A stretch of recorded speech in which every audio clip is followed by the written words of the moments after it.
Right, welcome back to the XKR buyer's guide, or the XKR XK8 X100 steel bodied car buyer's guide.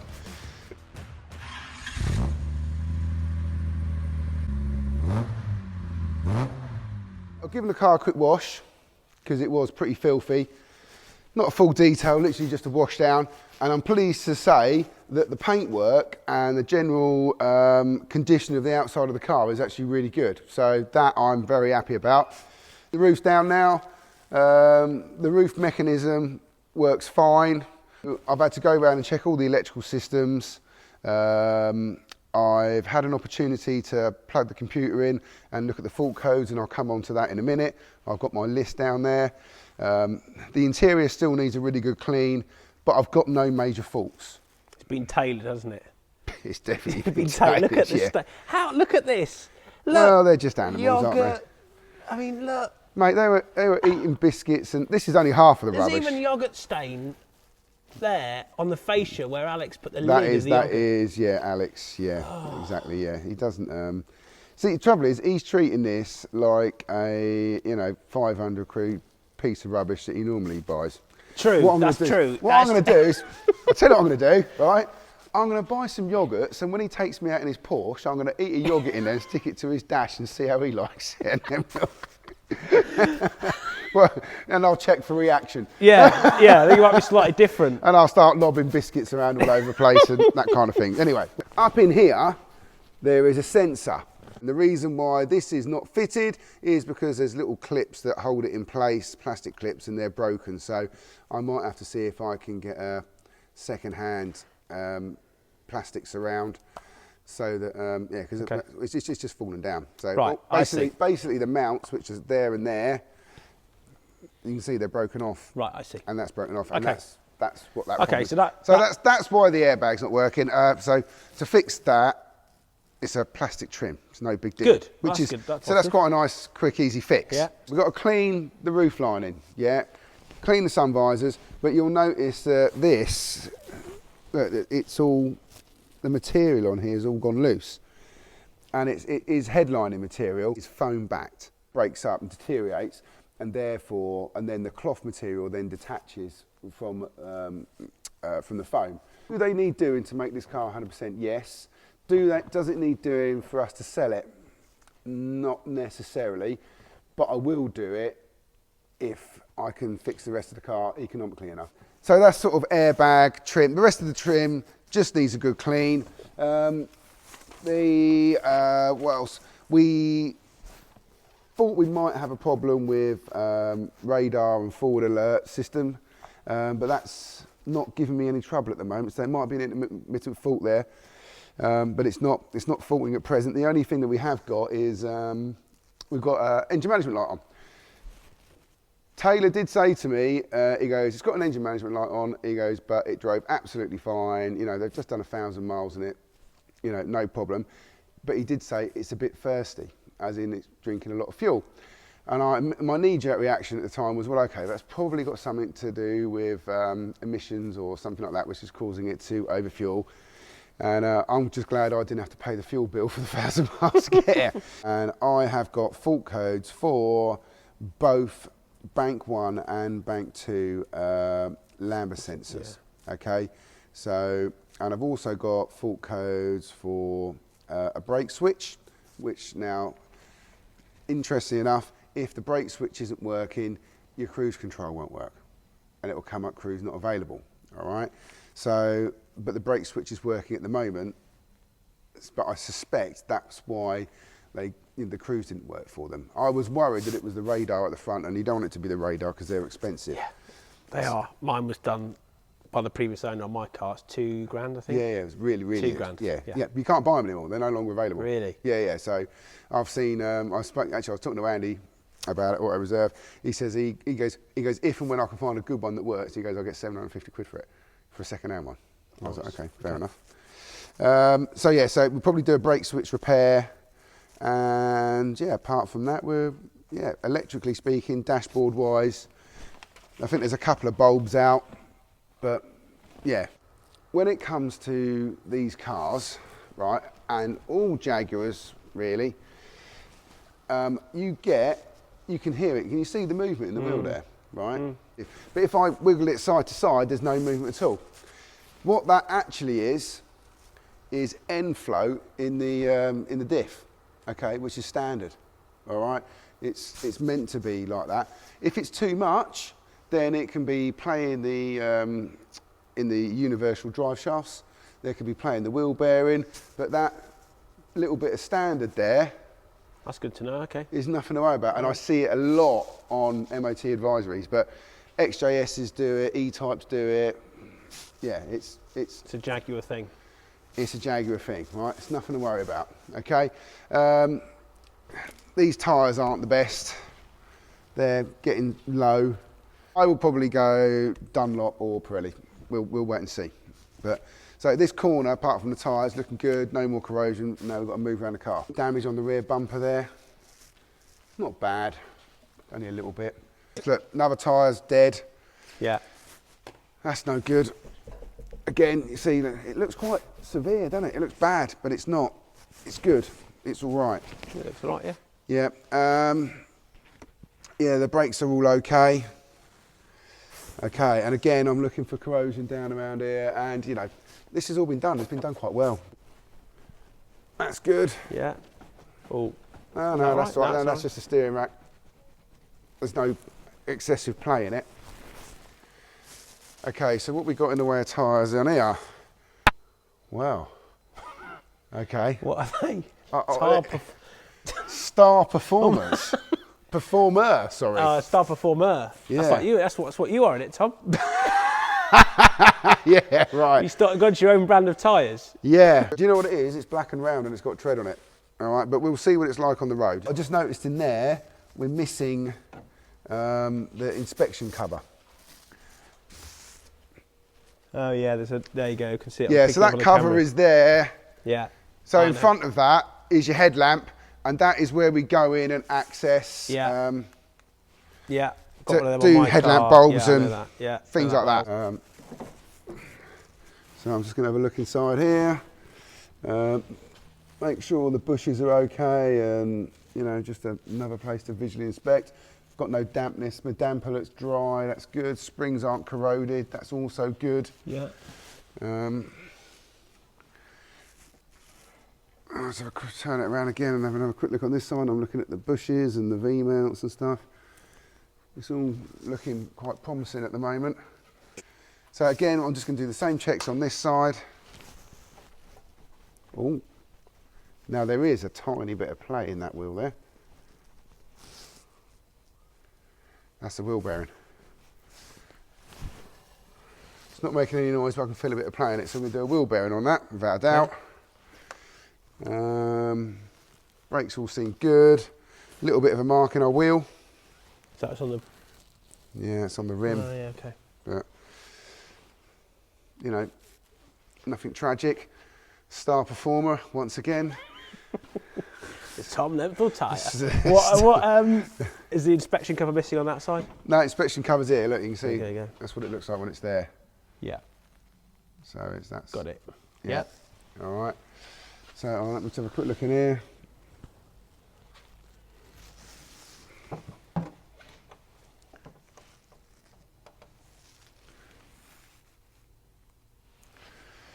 Okay, it's all right. Right, this under tray has got a bit of a hole in it. Yeah, it's damaged, it's hit speed humps or something like that. And again, it's done it on this side here as well. Okay. Would I do something about that to sell the car? No, not really. Okay. No, it's fine, it works, it's, you know, it's not causing you any problems driving the vehicle. When we're around the front here, this is where your engine oil cooler is, okay? And then engine oil cooler pipes. Look at these pipes because they tend to leak on the compression joints, all right? And if it lets go, you're in trouble. One thing I just noticed is... A little bit wet there, is that? Oh. You see, it's got these little rubber mounts, yeah? The rubber mounts are gone, so the cooler is actually loose. You don't want your oil cooler rubbing around, and so if that rubs too much and it gets a hole in it, you're going to dump your oil. Yeah. Okay, so that the cooler needs to be secure. Okay. All right? But it's not leaking. It looks like there's damp around here, but that's water, where we've washed it. So we just washed it, yeah. Yeah. Okay, fair enough. And then supercharger radiator, they then tend not to go wrong. And then then behind that is your air conditioning condenser. Okay. So that's the radiator for your air con. Give that a good look round, make sure there's no damp patches in that. They tend to leak quite a lot and they're quite expensive to replace and they're the root cause of air con systems not working a lot. So around the front here, apart from a couple of rubber mounts, which we're good, yeah? Okay, cool. We've got a little bit of an oil leak around the front of the engine here. Nothing severe. I suspect it's going to be the cam cover at the top and it's leaking down. And that's not a very expensive thing to fix, and we'll fix the oil leak and clean the excess oil off, right? That's no big deal. Cool. All right. Oil cooler pipes rather around the front here are not leaking. Brilliant. And then as I move down, then I'm onto suspension bushes, right? So lower wishbone bushes, okay, are common to go. You probably can't see it. If you come around here, James, that is your upper wishbone bush there, right? We tested that by moving the wheel, okay? They tend to go a lot, but they're in this case in good condition. Okay. Anti-roll bar drop links, they go quite a bit, or they can go, but they're actually in good nick, as are the anti-roll bar D rubbers. I noticed they're also all right, which are tucked up in there. You can't see them so well. That's all right. That's also okay. Yeah, one thing I've just noticed here, James, is it's recently had the front shock absorbers changed, okay? And I can also see this arm here has got a nice drop of paint on it, and I think this arm has been replaced recently. Whereas you look at it compared to that one, yeah? Yeah, very true. So he's had two front dampers, and these are adaptive damping dampers, so they're 250 quid a damper. Okay, that's good. So they've been replaced quite recently, you know, so that's handy. Another thing to look for, which goes wrong quite a lot, is it's difficult to see. Probably better to see here, actually. That is what you call a V-mount. Okay, so it's the mounting that holds the front suspension to the body, okay? And they tend to break up, crack and corrode, all right? So they can be a problem. And that's that part there, yeah? This one? It's there. So this is your subframe, this is the body, and then that is the mount in between. But you think that's all right there in this one? Yeah, it looks all right, yeah. Okay, so mechanically speaking, steering rack looks good, nice and dry. Gearbox all looks dry. So then what, the other thing to look for is when we're here, now I've already noticed that there's a couple of flaky bits of metal around, okay? So look at that floor. You're making Taylor like an amateur here. That's what Taylor does when he... Oh my God. Has that had a repair on it already or not? No, that's original. So come around this side, James, you'll see what the problem is, right? This is a double skin section, right? And it gets water stuck in between it and it corrodes, right? That is your carpet on the inside, the foam of your carpet, all right? So this is not ideal. This is what I didn't want to see. This was what I was hoping not to find. So... Is that common? Yeah, being honest? Okay. Yeah, right. Very, yeah. Okay. I was hoping we weren't going to find that because that's quite a bit of work. I've got to pull the interior out. I've got to cut this section of metal out. XK floors, offside, near side. Here's one I prepared. It is, yeah. Oh, wow. Okay, so we cut it out and then we weld that in. All right, so I have these, yeah. That just shows you. Yeah. So where you got like 20, 30, well, I don't know, how many, roughly 25, 30? I normally order 30 or 40 at a time. God. So, but there was a period in time where, I mean, I was literally ploughing through them. But honestly, it was like we did 2 or 3 a week, you know. 2 or 3 a week? But yeah, X100s, as you know, were probably, up until quite recently, the most common car in this workshop. Yes, yeah. But now they're not being used so much as daily drivers. They've dropped off a little bit. This is, as I said, this is a double skin section, so we won't bother putting it back into a double skin section because all you're doing is creating the same water trap, which is stupid, you know. So yeah, we cut a hole out basically, and inlay the plate and weld it in. Okay. And that's it. And then we zinc prime it, under seal it, and make it look pretty. I will probably same on the other side, or yeah. Okay. Yeah. Okay. So this is so important to check this. I should have. You kicking yourself?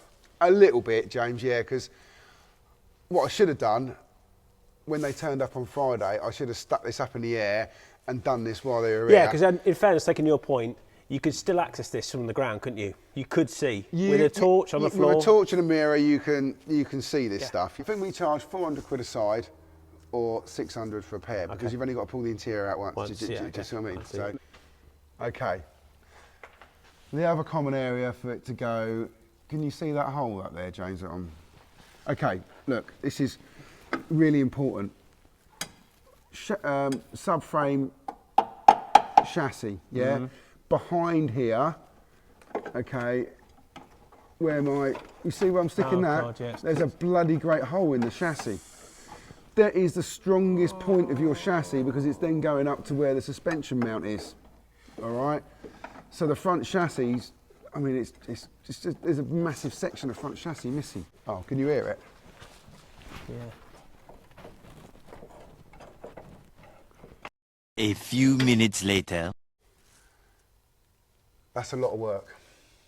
A little longer than a few minutes later. I'm just getting over the fact that I've now got to pull the whole thing to bits. Taylor, you wait. It's only lent. I'm telling you now, it's only lent, right? Damn it.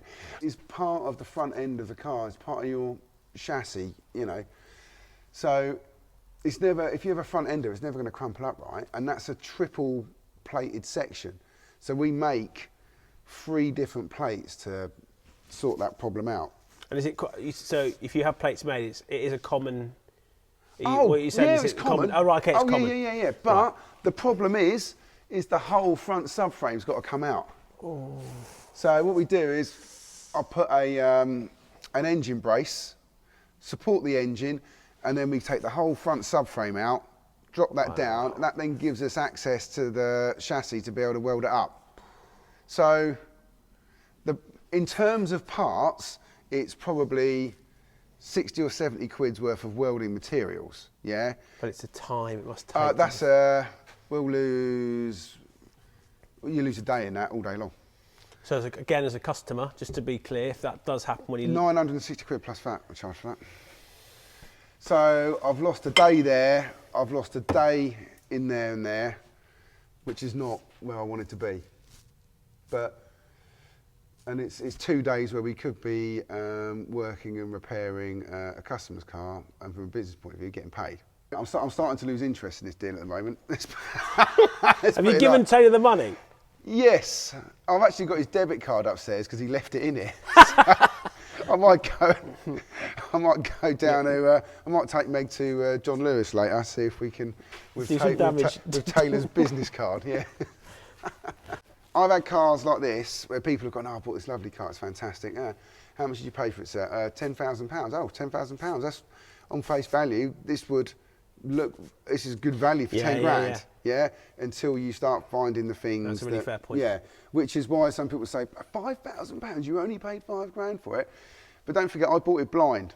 Yeah. No, I know that. I bought it off the back of a phone call. Yeah. Right.